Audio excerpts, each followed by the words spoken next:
फलम सुखमुखाद्रमत्रिद्रव संयुतम पिबत भागवतं रसमालयम्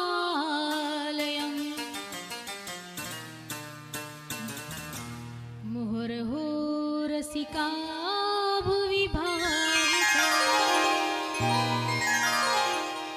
मुहुर्हो रसिका भुवि भावुका। निगम कल्पतरोर गलितम फलम। निगम कहते हैं वेद को, जिस तत्व को ना सामान्य आंखों से देखा जा सकता है, ना प्रत्यक्ष जाना जा सकता है, उसे बताने वाला जो ग्रंथ है उसे वेद कहा गया है। वेदों ने ही उस परम तत्व को बताया है। तो वेद रूपी कल्प वृक्ष का गलित फल, गलितम फलम कहा। जो गलित फल है, पका हुआ फल है, वह है श्रीमद् भागवत। तो यह जो गलित फल है, पका हुआ फल है, ऊंची डाली पर लगा और गिरकर फल बेचने वाला अपनी वस्तु को तो अच्छा ही बताता है। हम मानते हैं कि आपका फल साबुत है, लेकिन इतनी ऊंची डाली से गिरा तो फूटा क्यों नहीं? तो व्यास जी कहते हैं एकदम से नीचे नहीं आया है, सने सने आया है। शिष्य प्रशिष्य शाखा पल्लव परंपरा अखंड सने सने अखंड मेवावतीर्णम न तु मुच्यते पातेन प्रस्फुटितम। तो शिष्य प्रशिष्य शाखा के अंतर्गत यह जो फल है भागवत का, यह धीरे धीरे नीचे आया। सबसे पहले यह भागवत रूपी फल भगवान नारायण की शाखा से ब्रह्मा जी की शाखा पर आया।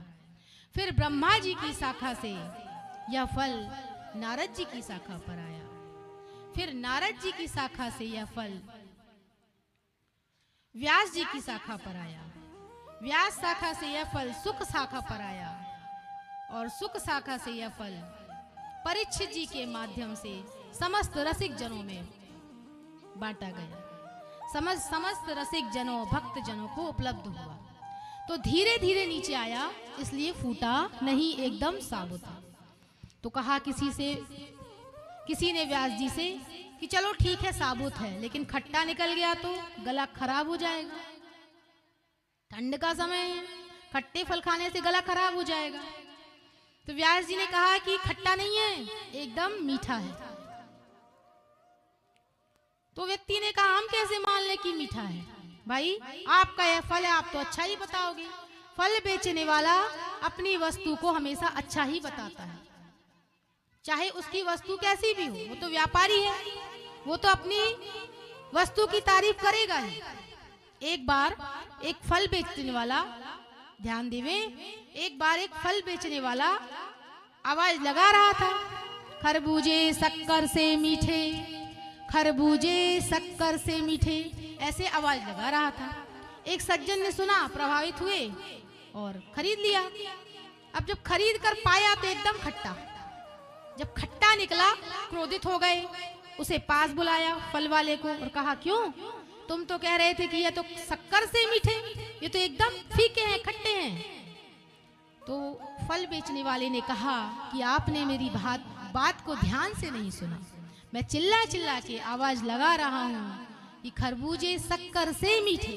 भैया जब शक्कर डाल के खाओगे तब मीठे लगेंगे।